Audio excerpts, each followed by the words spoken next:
እንደዚህ አይነት ቪዲዮ ይዤ መምጣት አልፈልግም እውነት ለመናገር ግን አባቶች ቢያንስ ምን ችግር አለ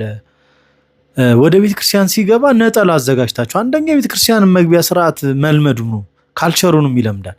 ሁለተኛ እንደዛ እንደ ስቴዲየም ሲዘልበት ተው ሚል እንዴት ይጠፋል እንደ ቅዱስ ቤተክርስቲያን የቃል ኪዳን ታቦት ያለበት ሊያም ደግሞ በአዲስ አበባ ውስጥ ካሉ ትላልቅ ካቴድራሎች አንዱ በሆነው በቅድስት ሥላሴ እና ምላችሁ ቀድማችሁ ፕሮግራም እንደተያዘ ይታወቃል ተክኖ ልብስ ለብሳችሁ እንግዳ ልትቀበሉ ወጣችኋል አግባብ ይሁን አይሁን እሱ ሌላ ታሪክ ነው ግን ቢያንስ ቅዱስ መቅደስ ሲገባ አንድ ሰው ነጠላ ማልበስ እንዳለበት በተለይ ወንዶች ይታወቃል ምን ችግር አለ ነጠላ አዘጋጅታችሁ አልበሳችሁ በዛውም ስጦታ ይሆናችሁ ነበር እንደዚህ በጣም የሚያሳፍር ነገር ከሚያረግ አንዳንዴ ቢያንስ እንደዚህ አይነት ቱሪስቶች ተጽዕኖ ፈጣሪ ሰዎች ሲመጡ ምን አለ ቀድማችሁ ተዘጋጅታችሁ ወጉን ስርዓቱን ያምልኮ ቦታ መሆኑን ዲሲፕሊን መሆን እንዳለባችሁ ብታስረዷችሁ ምን ችግር አለ በጣም ግርም የሚለኝ ነገር እና አቡነ ተክለ ሃይማኖትን የመሰሉ ካህናት ሰማይ ድረስ ሄደው ያጠኑ የነሱን ቤተክርስቲያን ለማጥፋት ዛሬ የነ ቅዱስ ያሬድን የነዛን ቅዱሳን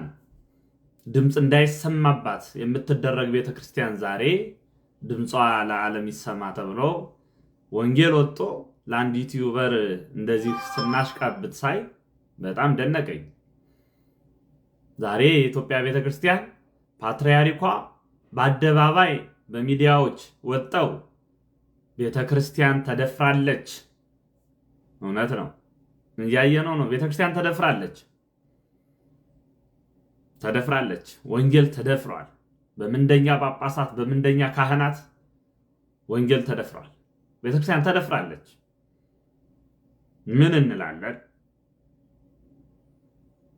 እንግዲህ አይሾ ስፒድ ወደ ኢትዮጵያ መጥቷል እንግዲህ ወደ ኢትዮጵያ መምጣቱ ብዙ መልካም ነገሮች አሉት ነገር ግን ከዚህ ጋር ተያይዞ አይሾ ስፒድ ወደ ኢትዮጵያ ኦርቶዶክስ ተዋሕዶ ቤተክርስቲያን ወደ ሆነው ወደ መንበረ ጸባዖት ቅድስት ሥላሴ ካቴድራል መምጣቱና በዛም ካህናት አባቶቻችን ልብሰ ተክህኖ ለብሰው መስቀል ይዘው ቅዱሱን ወንጌል ይዘው ዣንጥላ ይዘው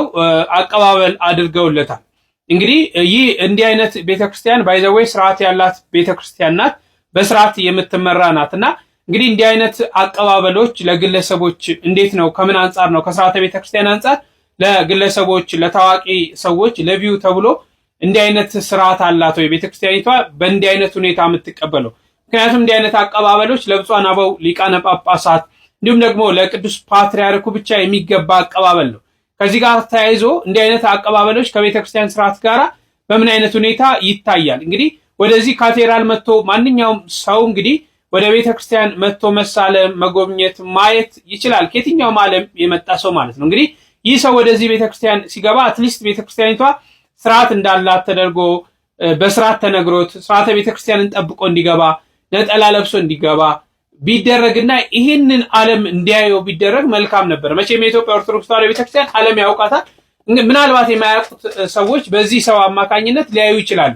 ግን ይሄንን አይነት አቀባበል ስናደርግስ ተገቢ ነው ወይ ከምን አንፃር ነው ይሄ የተደረገው የሚለው ግራ ያጋባል ምክንያቱም እዚህ ላችኋል ለቢዮንሴ የነበረው አቀባበል በርካታ ትችቶችን ሲያመጣ በርካታ ነገሮችን እንዳስከተለ የምናስታውሰው ነው ዛሬም ደግሞ ለዚህ ልጅ መደገሙ እንዲህ አይነት መደረጉ አግባብ ነው ብዬ አላስብም በተለያየ መንገድ አቀባበል ብናደርግለትና የቤተክርስቲያኒቷን ስርዓት ብናሳየው በቤተክርስቲያኒቱ ውስጥ ያለውን ነገር ብናስጎበኘው የተሻለ ነው ብዬ አስባለሁ እስቲ እናንተስ በዚህ ዙሪያ ላይ ምን ትላላችሁ ነገር ግን ወደ ኢትዮጵያ መምጣቱ